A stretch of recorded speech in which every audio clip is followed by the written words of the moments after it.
Russia Ukraine యుద్ధాన్ని ఆపాలని America అధ్యక్షుడు డొనాల్డ్ ట్రంప్ గట్టిగా డిసైడ్ అయినట్లు తెలుస్తోంది.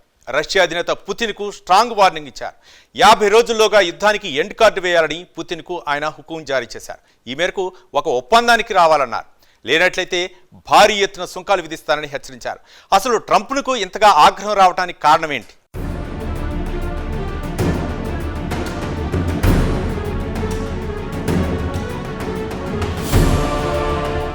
డొనాల్డ్ ట్రంప్ అమెరికా అధ్యక్ష ఎన్నికల ప్రచారంలో ఉన్నప్పటి నుంచి రష్యా ఉక్రెయిన్ యుద్ధాన్ని తాను ఆపివేస్తానని చెప్పారు. అంతేకాదు రష్యా అధినేత పుతిన్ తనకు వ్యతిరేకంగా తనకు మంచి మిత్రుడని కూడా ఆయన పేర్కొన్నారు. యుద్ధం నిలుపుదల విషయంలో తన మాటను పుతిన్ కాదనడన్న భరోసా వ్యక్తం చేశారు డొనాల్డ్ ట్రంప్. ఒకసారి కాదు అనేక సార్లు ఆయన ఇదే విషయాన్ని అనేక వేదికల మీద ప్రస్తావించారు. అయితే ట్రంప్ అమెరికా అధ్యక్షుడిగా బాధ్యతలు చేపట్టి 6 నెలలు దాటింది. ఈ 6 నెలల కాలంలో యుద్ధాన్ని నిలుపుదల చేయడానికి ట్రంప్ అనేకసార్లు ప్రయత్నించారు. అయితే ఆయన ఎన్ని ప్రయత్నాలు చేసినా ఇప్పటి వరకు రష్యా ఉక్రెయిన్ యుద్ధం ఆగిపోలేదు. 3 ఏళ్లుగా యుద్ధం కొనసాగుతూనే ఉంది. అంతేకాదు ఇప్పట్లో యుద్ధం ఆగదన్న సంకేతాలు కనుచూపు మేరలో కనిపించడం లేదు.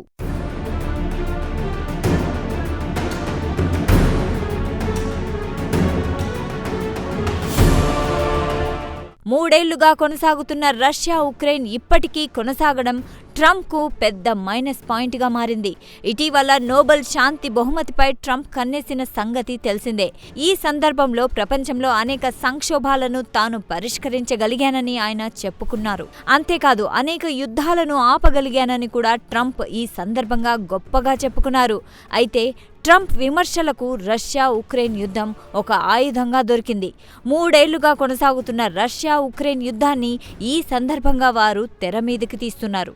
అనేక యుద్ధాలను ఆపగలిగానని జబ్బలు చర్చుకుంటున్న తమరు రష్యా ఉక్రెయిన్ యుద్ధానికి ఎందుకు ఎండ్ కార్డ్ వేయలేకపోయారని సూటిగా ప్రశ్నించడం మొదలుపెట్టారు. దీంతో ట్రంప్ మహాశయుడు ఆత్మరక్షణలో పడ్డారు. తనను విమర్శించే వారికి చెప్పడానికి ఆయన దగ్గర ఎటువంటి సమాధానం లేకుండా పోయింది. దీంతో లాభం లేదనుకుని పుతిన్కు స్ట్రాంగ్ వార్నింగ్ ఇచ్చారని రాజకీయ పరిశీలకులు భావిస్తున్నారు.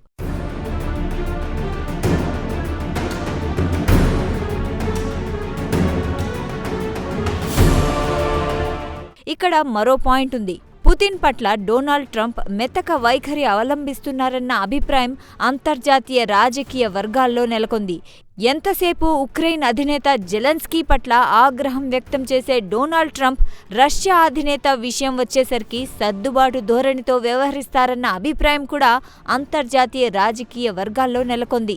ఇది కూడా డొనాల్డ్ ట్రంప్కు మైనస్ పాయింట్గా మారింది.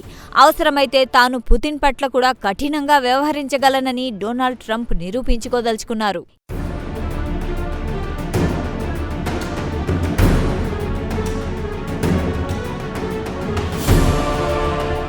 ఈ నేపథ్యంలో తన దగ్గర రెడీమేడ్గా ఉండే సుంకాల ఆయుధాన్ని రష్యా మీద కూడా ప్రయోగించడానికి డొనాల్డ్ ట్రంప్ రెడీ అయ్యారు. యుద్ధాలను పరిష్కరించడానికి సుంకాల ఆయుధం చక్కగా పనిచేస్తుందని డొనాల్డ్ ట్రంప్ పేర్కొన్నారు. అయితే రష్యా మీద సుంకాలను ఎలా అమలు చేస్తారన్న దానిపై డొనాల్డ్ ట్రంప్ ఎటువంటి వివరణ ఇవ్వలేదు. కాగా మొన్నటి వరకు ఉక్రెయిన్కు ఆయుధాలు ఇచ్చేది లేదన్న ట్రంప్ తన వైఖరి మార్చుకున్నారు. నాటో సైనిక కూటమి అమెరికా అత్యాధునిక ఆయుధాలు అందజేస్తుందని పేర్కొన్నారు. అంతేకాదు ఉక్రెయిన్కు ఆయుధాల పంపిణీని నాటో చూసుకుంటుందన్నారు.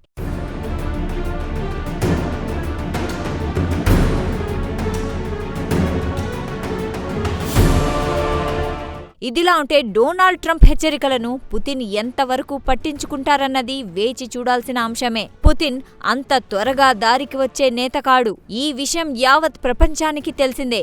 మరోవైపు ప్రపంచ వ్యాప్తంగా జరుగుతున్న పరిణామాలను పరిశీలిస్తే రష్యా ఉక్రెయిన్ యుద్ధం ఇప్పట్లో ముగియదని చాలా స్పష్టంగా తెలుస్తోంది. ఉత్తర కొరియా అధినేత కిమ్ జోంగ్ ఉన్ రష్యాకు భారీ ఎత్తున ఆయుధాలు అందజేస్తున్నారు. అంటే పరోక్షంగా యుద్ధాన్ని ఆయన ఎగదోస్తున్నారు. కాగా ఇందుకు కౌంటర్గా ఉక్రెయిన్కు పశ్చిమ దేశాలు ఆయుధాలందిస్తున్నాయి.